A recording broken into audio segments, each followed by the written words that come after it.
দেখছেন এই মুহূর্তে নিউজ বেঙ্গল 24। শুরুতেই হেডলাইন্স। উত্তরের পরে এবার দক্ষিণবঙ্গে কড়া নজর মমতার। তৃতীয় দফার আগে টানা জনসভা রোড শো। ৫,৪০০ অযোগ্যকে বাঁচানোর জন্য 18 থেকে 20 লাখ টাকা করে তুলেছে। এবার বোমা ফাটালেন শুভেন্দু অধিকারী। ফের নির্বাচনী প্রচারে বাংলায় আসছেন মোদি। একদিনে দক্ষিণবঙ্গে 3 জনসভা।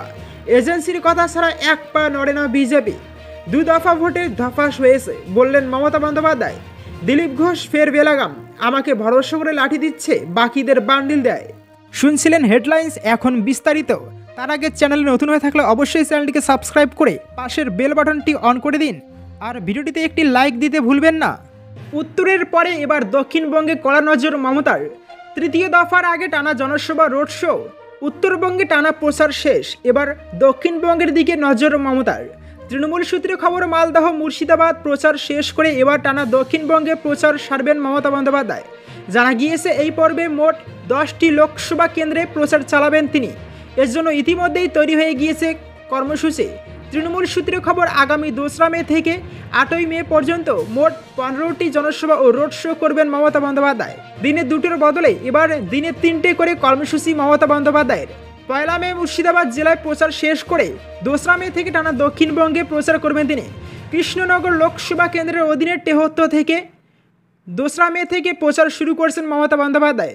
মহুয়া মৈত্রের সমর্থনে 2রা মে ফের সভা করবেন তৃণমূল নেত্রী। কৃষ্ণনগর, বর্ধমান পূর্ব, রানাঘাট, বীরভূম, বোলপুর, বর্ধমান, দুর্গাপুর, পুরুলিয়া, বিষ্ণুপুর, আরামবাগ, হুগলি নিয়ে 10টি লোকসভা কেন্দ্রের জন্য 15টি জনসভা ও রোড শো করবেন মমতা বন্দ্যোপাধ্যায়। ৫,৪০০ অযোগ্যকে বাঁচানোর জন্য 18 থেকে 20 লাখ টাকা করে তুলেছে। এবার বোমা ফাটালেন শুভেন্দু। 2 দিন আগেই বাপ বেটা বলে আক্রমণ শানিয়েছিলেন মমতা বন্দ্যোপাধ্যায়। এবার তার পাল্টা মা বেটা বলে ফিরিয়ে দিলেন শুভেন্দু অধিকারী।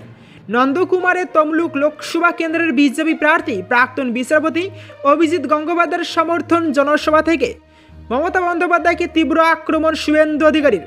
নিয়োগ দুর্নীতি ইস্যু তুলে ধরে শুভেন্দু বলেন, ৫,৪০০ জনকে বাঁচানোর জন্য 20,000 লোককে বলি দিয়েছেন মমতা।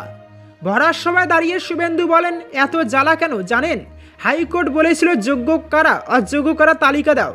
৫,৪০০ অযোগ্য প্রার্থীদের বাঁচানোর জন্য 18 থেকে 20 লাখ করে টাকা তুলেছে।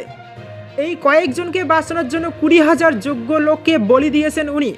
তবে পিসির এগুলো নিয়ে চিন্তা নেই।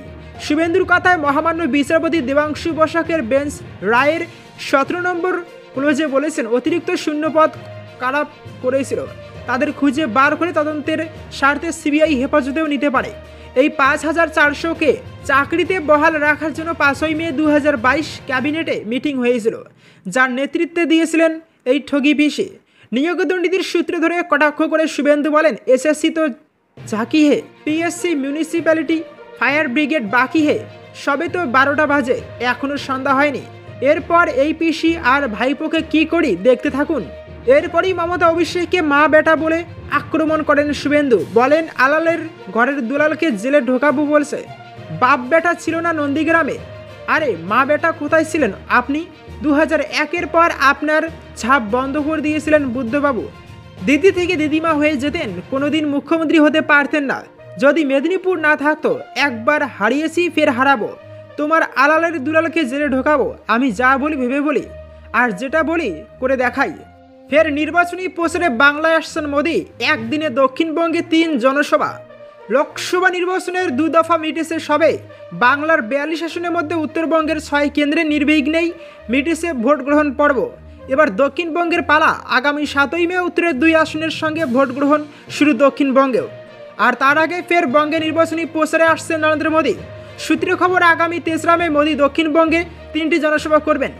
কৃষ্ণনগর, বর্ধমান পূর্ব ও বোলপুর লোকসভা কেন্দ্রে বিজেপি প্রার্থীদের হয়ে প্রচার করবেন তিনি। তার চূড়ান্ত সূচি তৈরি, প্রস্তুতিও শুরু হয়েছে। 2019 লোকসভা নির্বাচনের তুলনায় বাংলা থেকে 24-এর নির্বাচনে বেশি আসন পাওয়াকে পাখির চোখ করেছে বিজেপি।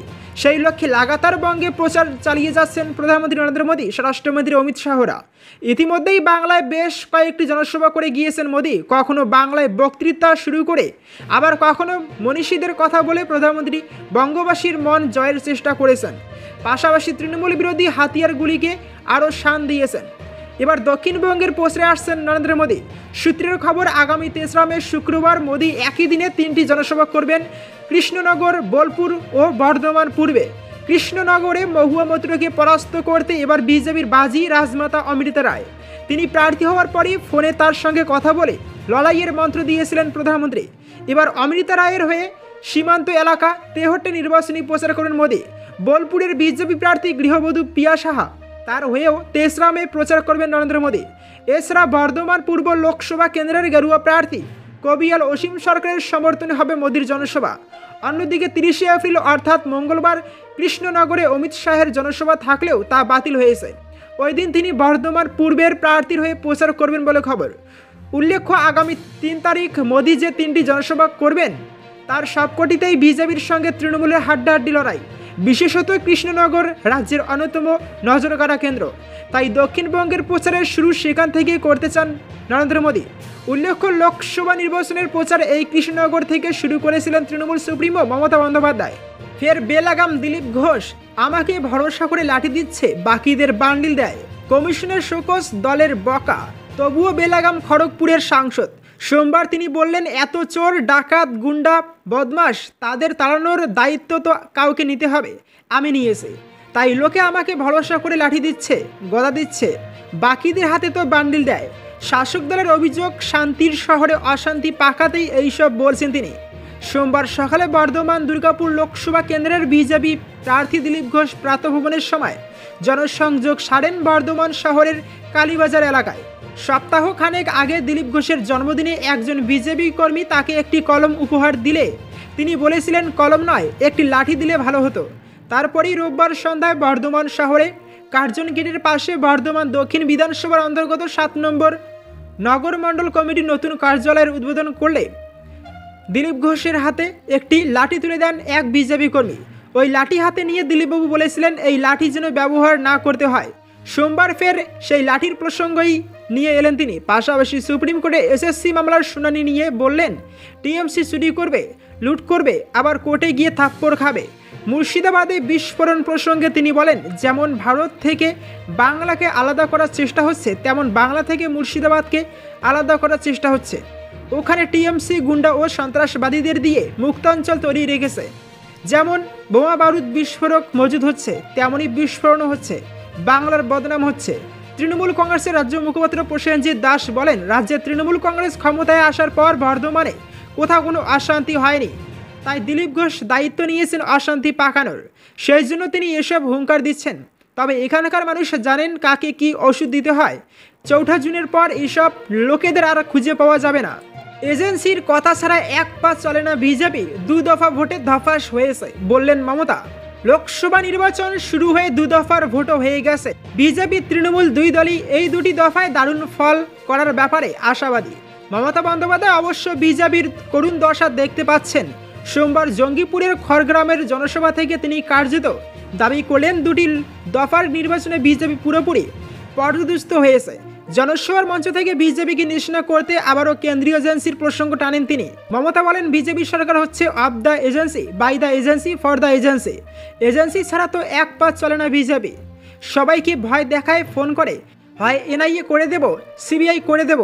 মমতা বন্দ্যোপাধ্যায় তার সবাই আশা কর্মী সমর্থকদের উদ্দেশ্যে বলেন, ওদের বলুন যে 2টো ফেজ হয়ে গেছে, তাতে তোমরা এপাশ ওপাশ ধপাস হয়েছ, আর বাকি যে 5টা ফেজ হবে তার জন্য বুক দুরু করেছে। ভোট শুরুর অনেক আগে থেকেই বিজেপি দাবি করে এসেছে এবার তারা 400 আসন পার করবে, কিন্তু তৃণমূলের পাল্টা দাবি 200 পার করবে না বিজেপি। সোমবারের সভা থেকে মমতা বন্দ্যোপাধ্যায় বাংলার মানুষের কাছে খাওয়ানোর আবেদন করেন। এই প্রসঙ্গে বলেন, বিজেপি বলছে 400 পারের কথা, আমি বলছি 200 পার করবে না। সব যদি ভালো হয়, সত্যি হয়, তাহলে খাওয়াবেন তো। মমতার দাবি, গোটা দেশে বিজেপি বিরোধী হওয়া শুরু হয়ে গেছে। বিজেপি হটাও, দেশ ধর্ম বাঁচাও বলে স্লোগানও তোলেন তিনি। রাজ্যে যে দুর্নীতির অভিযোগ উঠেছে সে নিয়েও ফের মুখ খুলেছেন মুখ্যমন্ত্রী। তার স্পষ্ট বক্তব্য, দুর্নীতি নিয়ে শ্বেতপত্র প্রকাশ করতে হবে বিজেপি সরকারকে। সরাসরি নরেন্দ্র মোদীকে আক্রমণ করে তিনি বলেন, তৃণমূলকে চোর বলার আগে নিজের মুখ আয়নায় দেখুন। সাধারণ মানুষকে আবারও তিনি বুঝিয়ে দিতে চান, বিজেপি মিথ্যে কথাই বলে। কেন্দ্রীয় এজেন্সি সংবাদ মাধ্যমের একাংশকে হাতিয়ার করে দেশ ধর্ম সবকিছু শেষ করে দিতে চাইছে তারা।